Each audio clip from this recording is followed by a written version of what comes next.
I think it was one of the times that I met her backstage and I wanted to give her a gift, and I bought two of these and they're identical rings. So I gave her one when I met her, and it's kind of like when you're a little girl and you have like your friendship necklace with a friend and she has half the heart and you have the other half.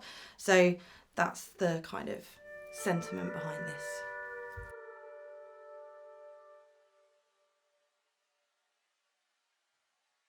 I love blondes. I've always loved. I had a list when I was younger of like Donatella Versace, Dolly Parton, Pamela Anderson, Anna Nicole Smith. And I've ticked off a few of them actually. Like I photographed Donatella in Milan, I photographed Pamela in California. And I got to meet Dolly. I love how she turns being, like the dumb blonde into like strategy. She's really clever. I've always made this work as a sort of like healing thing for myself. I remember as a child when I got dressed up, well, a teenager, to get dressed up to go out in my local town, my dad was like, "You look like a tart in season." And I just thought that is so rude. And it probably made me always feel a bit ashamed to be attractive, like, oh, I better not do that. And Dolly Parton just puts two fingers up to that and says, "I'll do what I want."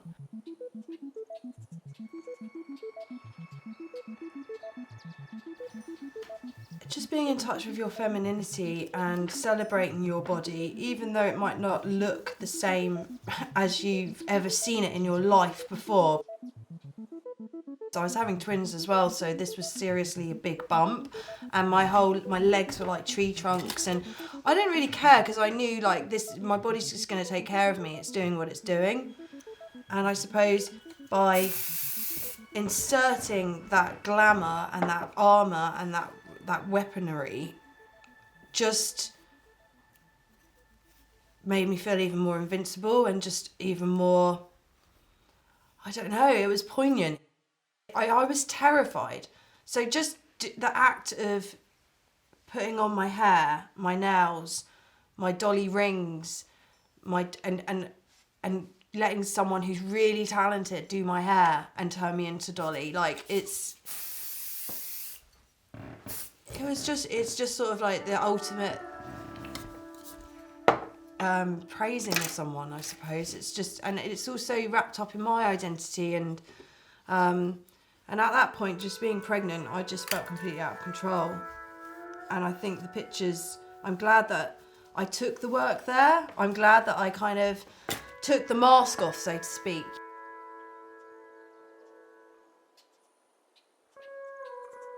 I'm quite shy, actually. Like, I'm actually quite shy. And so, I don't know, moments like this just make you feel like I'm not tucking myself away and I'm putting myself out there and I'm being brave and I'm trying something. And so yeah, I just feel better for it.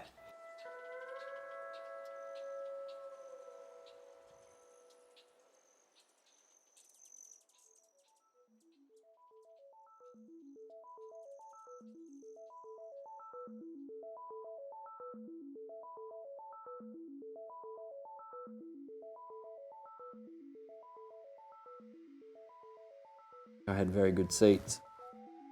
And I can remember that there was this anticipation that was in the air because nobody expected her to play a concert at this point in her life. So Nina Simone was at the microphone, barely standing, and she was eating a piece of chewing gum, and she went back to the piano, took her gum out, stuck it on top of her towel. But it was just the coolest thing I'd ever seen. And the first song she did, she was really struggling to try and get a note. And she got up and she kind of walked out and went, yeah, again like this. And she was just stared everybody down. She was so defiant. And she just launched into the next song. And this transformation took place. And then when the concert was over, and everyone was sort of disappearing, I just ran up and grabbed it. And I'm not generally that sort of person. But to me, it sort of embodied everything about that show. And, I held her in such high esteem, it felt like I was grabbing some, holy relic. I did feel a responsibility to it, to keep an eye on it, and to take care of it to the best of my ability. I didn't know where to put it. I thought someone would throw it out, so I'd hide it and stuff like that, or I'd stick it in the piano, and then I built a studio and I stuck it in there, and it was in a cupboard with my tax papers, so nobody looks in there, and not even me. So it just sat in there, and I knew it was there. And occasionally I'd look at it maybe once or twice. The fact that I had it was enough. I thought if it got lost, I need a trace of it. So I got this woman, a friend introduced me to, who made a couple of casts out of it. This one here, and that's a cast that she made for me, and then Anda Mula made this design for it. It's like a ring or a thing. So I have that, and I've made 30 copies now or something like that, and I just give them to people who have been really instrumental in nurturing me along the way.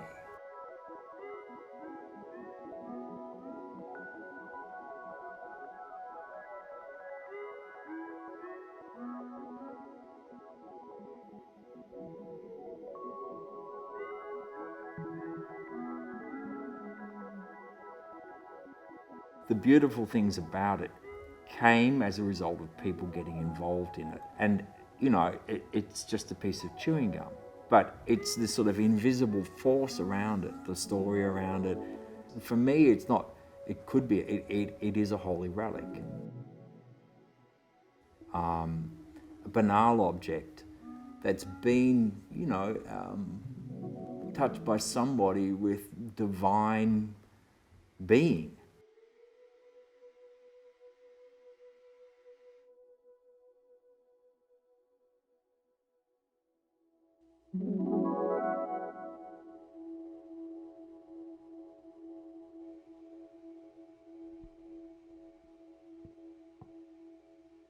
We're trying to create work that makes a welcoming space which you can reflect on, and you can smile and laugh at certain things. You can be quite sad and tearful at certain things. It's devotion to the mundane things and to these things that are often overlooked but hold so much power and so much unconventional beauty, and how an object itself reflects our own stories. It's a shrine to the everyday.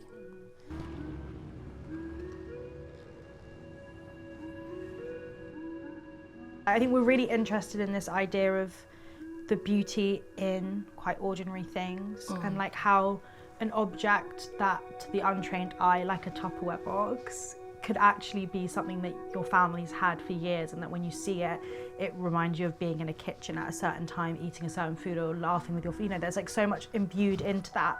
And it's about taking that out of that context and allowing that object or image to almost defend for itself and try and experience that energy again.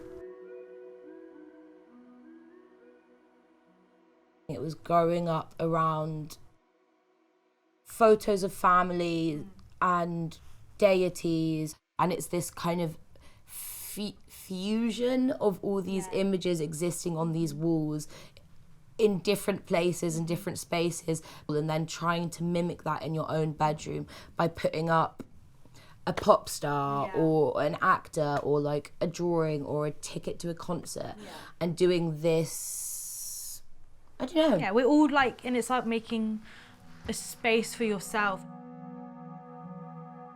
Our grandmothers had come here working jobs and then also coming home and trying to make a home that felt really safe for their family and that they felt comfortable in. It's how do you do that? You stick pictures on the wall and suddenly these images watch over you and you spend your life with them. We want to make a space people feel comfortable in. Our favourite thing is when we do a show and people would just come and reveal secrets or funny little things that they did as children, where they would stick stickers where they weren't meant to. And that's people who are, you know, younger than us to people older than our parents. And that is kind of what the overlying thing throughout our whole practice has been, is trying to, distill these memories and try and make them physical. Tangible, I guess, like really like something you can hold in your hand. That is the power of the everyday object. Yeah.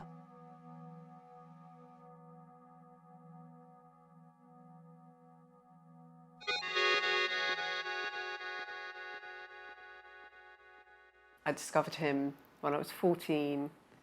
I was with a friend. She'd just got this new machine from her father, which was a laser disc. We'd never seen anything like it. And she had this very special album that she was desperate to play me. It was 1984, and the album was Purple Rain. My upbringing was a normal North London girl. And there was music always in our household, but not Prince. I think my parents always couldn't understand my fascination with this artist, but he represented something really different. I saw him countless times in different venues, huge stadiums, big arenas, but also small clubs and in very personal spaces as well. And every time he managed to imbue this kind of evangelical spirit, for me, that's the closest that I've got to religion. I've always felt that it's not just a collection of memorabilia, but the objects are things that I've actually had the experience, and they are tangible items that I leave with, and whether they're a piece of paper or something more, they are imbued with the moment. But it's also notes that I've made to myself, because it's a subject that brings joy. That joy then comes back out when I speak about it. So for me, it's about almost taking that picture and capturing time. Tomorrow, the shrine is being packed up and transported. It's going to be an exciting day, but also with a little bit of an emotional pull to it. The shrine is my private joy, which actually is the name of a Prince song. I enjoy it, and it takes me through good times and bad times as well. But up until this point, I've kept it private for me and for the people who know.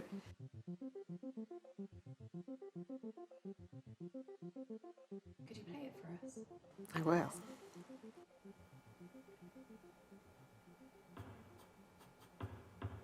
I'm probably quite a conventional person on the inside, but what I love is that I have this hidden part of me that is the rule breaker, that wants to be different.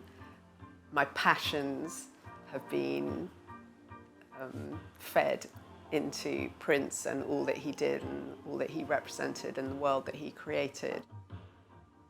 But I guess that's the escape that maybe we all look to in different ways.